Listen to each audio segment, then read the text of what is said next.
Oke, bismillahirrahmanirrahim. Assalamualaikum warahmatullahi wabarakatuh. Baik teman-teman yang PPLG, Ibu akan menyampaikan terlebih dahulu berkaitan dengan bab yang ke-6.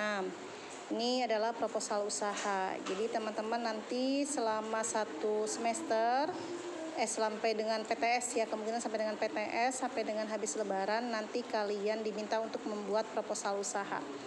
Proposal usaha itu apa sih? Proposal usaha itu adalah sebuah media untuk menjelaskan profil usaha yang akan dikembangkan oleh seorang wirausaha. Nah, adapun fungsi dari proposal ini, yang pertama itu sebagai bentuk pernyataan atau legitimasi calon wirausaha ya. Jadi sebagai pernyataan bahwa ini tuh perusahaan milik saya gitu ya, dikelola oleh saya. Terus berikutnya yang kedua adalah representasi pengetahuan. Maksudnya representasi itu apa? Representasi itu adalah jadi gambaran ya, gambaran dari si pemiliknya. Jadi pengetahuan si pemiliknya terhadap usaha yang akan dijalankan itu tuh sejauh mana dia menguasai usaha yang akan dia jalankan atau ide yang akan dia kembangkan itu tuh sejauh mana. Jadi dengan adanya proposal itu tuh merepresentasikan ya, proposal kita itu merepresentasikan siapa kita atau siapa pemilik usaha tersebut gitu ya. Atau sejauh mana pemilik usaha tersebut memahami dengan apa yang akan dia kembangkan.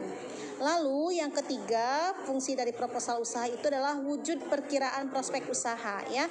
Makanya di dalam proposal itu harus memperhitungkan ya, harus memperhitungkan kira-kira ini usaha itu tuh akan berjalannya seperti apa, terus usaha itu tuh akan menguntungkannya sebanyak apa gitu. Nanti kita akan belajar di dalam pembuatan proposal usaha ya untuk prospek usaha. Ini nanti akan dihitung seperti yang kemarin kalian pernah belajar di semester 1, kalian kan menghitung ada estimasi laba rugi. Nah, dari estimasi laba rugi ini akan terlihat sebetulnya prospek usaha yang akan dikembangkan itu tuh akan menguntungkan berapa besar sih keuntungan yang akan diperoleh. Lalu yang keempat adalah sebagai tolak ukur dan panduan pelaksanaan kegiatan. Jadi ini juga sebagai tolak ukur ya, atau panduan pelaksanaan kegiatan. Sama halnya seperti kalian ketika akan mengadakan sebuah kegiatan di OSIS atau kegiatan di ekskul, itu kan biasanya ada proposal ya.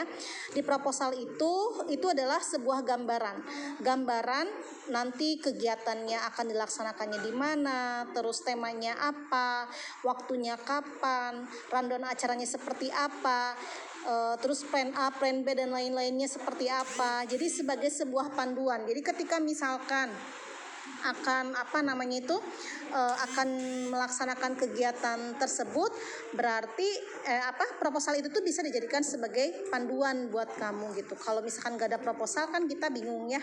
Jadi proposal begitu pun dengan proposal usaha ya teman-teman. Proposal usaha pun bisa dijadikan sebagai sebuah panduan untuk usaha.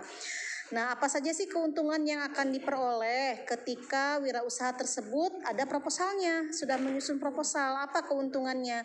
Yang pertama, tentu memberikan gambaran pada pihak lain ya. Jadi ya tujuan proposal juga kan kita misalkan ada sebagian yang dia punya idenya bagus tapi nggak punya modal, nggak cukup untuk modalnya gitu. Nah, dengan adanya proposal, ketika kita akan mengadakan kerjasama bisnis, itu dengan adanya proposal kita bisa memberikan gambaran kepada orang yang akan kita ajak kerjasama. Ini loh ide bisnisnya seperti ini loh modalnya sebesar ini, untuk apa saja modal tersebut, terus nanti keuntungannya bagaimana. Jadi memberikan gambaran, itu yang pertama. Terus yang kedua, mengundang orang-orang yang potensial. Tadi kalau misalkan kita hanya punya ide, terus kita nggak punya modal, atau misalkan kita nggak punya SDM yang mumpuni. Nah, ini juga sama. Adanya proposal kita juga bisa mengajak orang-orang yang potensial, orang-orang yang punya potensi ya, orang-orang yang punya potensi atau punya kemampuan sesuai dengan apa yang kita butuhkan gitu. Tadi yang pemilik modal atau misalkan SDM yang mumpuni di bidang yang akan kita kembangkan. Lalu yang ketiga, dengan adanya proposal ini juga bisa untuk memperoleh kesempatan mengembangkan usaha ya, termasuk untuk ya tadi misalkan kita untuk pengembangan usaha ya samalah sebetulnya, lebih kepada mencari orang yang bisa diajak kerjasama atau bisa dijadikan sebagai panduan atau acuan ya, tolak ukur dari usaha tersebut gitu. Nah jadi dengan adanya proposal kan bisa melihat kapan nih kita harus membuka cabang, misalkan kapan kita harus mengembangkan usaha, kapan kita harus usaha tersebut misalkan tuh harus menambah karyawan, kapan harus buka pabrik misalkan. Nah bisa dengan adanya proposal itu tuh kita bisa melihat kapan kita harus melakukan itu semuanya. Lalu yang keempat itu bisa untuk mengatur pembentukan kerjasama ya. Tadi ini masih saling berkaitan juga, jadi mengatur pembentukan kerjasama yang saling menguntungkan dengan pihak lain serta mendapat calon relasi yang lebih luas ya. Karena tadi itu proposal bisa dijadikan sebagai sebuah gambaran prospek usaha. Nah, apa yang harus diperhatikan ketika akan menyusun proposal? Yang pertama, di dalam proposal itu jelas tujuannya harus realistis ya, harus spesifik, terus harus terukur, harus jelas gitu targetnya ya, jangan ngawang-ngawang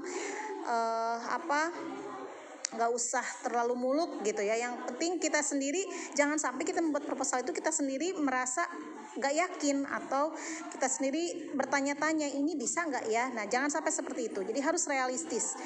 Memang apa yang kita tuliskan di dalam proposal itu harus yakin terlebih dahulu, terus kitanya juga ya memang bisa mencapai itu semuanya gitu ya, jelas targetnya gitu, kapan kita melakukan A, kapan kita melakukan B atau pengembangan C dan lain sebagainya, jadi harus terukur. Terus yang kedua, fleksibel atau luas ya, proposal juga harus fleksibel, jadi ada strategi-strategi yang ketika misalkan suatu saat tidak bisa digunakan bisa diganti dengan strategi yang lain, atau termasuk di dalam bahasa juga, bahasa yang digunakan untuk membuat proposal itu harus bisa dimengerti gitu ya. Terus yang ketiga, batasan waktunya jelas gitu. Jadi ini proposal juga mengandung tujuan utama ya, ada tujuan jangka panjang, ada jangka menengah, jangka pendek gitu yang bisa dicapai ya. Dan ini juga untuk target-targetnya harus berkesinambungan. Jangan sampai setelah dilakukan yang A loncat ke yang lain, loncat lagi ke yang lain. Tapi memang harus harus jelas target itu saling berkesinambungan lah gitu. Terus berikutnya adanya komitmen. Nah ini ya, jadi komitmen proposal juga ini harus harus ada unsur komitmennya. Komitmen itu apa?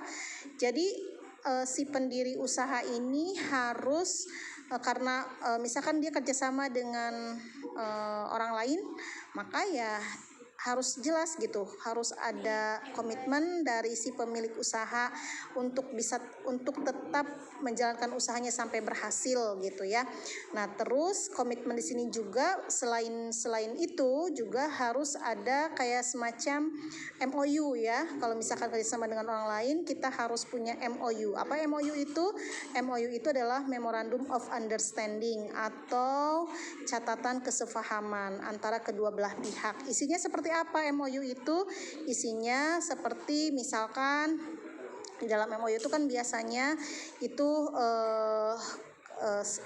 kayak ya ada berpasal-pasal lah gitu, ada pasal-pasalnya. Misalkan pasal pertama berkaitan dengan permodalan misalkan, atau berkaitan dengan hak dan kewajiban dari kedua belah pihak gitu ya. Jadi isinya tuh seperti ini, bahwa misalkan nama, terus nomor KTP, alamat ini ini bertindak sebagai pihak satu, terus nama B misalkan tuh alamatnya dan nomor KTP-nya ini bertindak sebagai pihak kedua. Terus nanti di bawahnya ditulis lagi pihak satu dan pihak kedua bekerja sama untuk membuka atau membuat atau mendirikan sebuah usaha, nama usahanya apa, dengan hak dan kewajiban sebagai berikut. Jadi nanti di pasal-pasal, pasal 1 misalkan kewajibannya, kewajiban pihak 1 apa, kewajiban pihak 2 apa.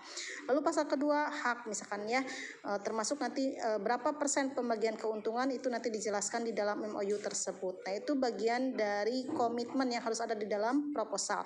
Tapi untuk pembuatan proposal kita kali ini tidak sampai kepada pembuatan MOU. Tapi kalau kalian mau melihat seperti apa contoh MOU, silakan boleh dibuka di Google. Contoh misalkan MOU kerjasama bisnis ya. Nah, itu ada di Google. Terus berikutnya adalah bagaimana sistematika penyusunan proposal usaha? Sistematika penyusunan proposal usaha yang pertama itu adalah bagian umum ya. Bagian umum terdiri dari latar belakang. Latar belakang ini isinya tentang apa? Latar belakang ini isinya adalah tentang alasan memilih produk tersebut. Oke, kita lanjut nanti di yang bagian kedua ya.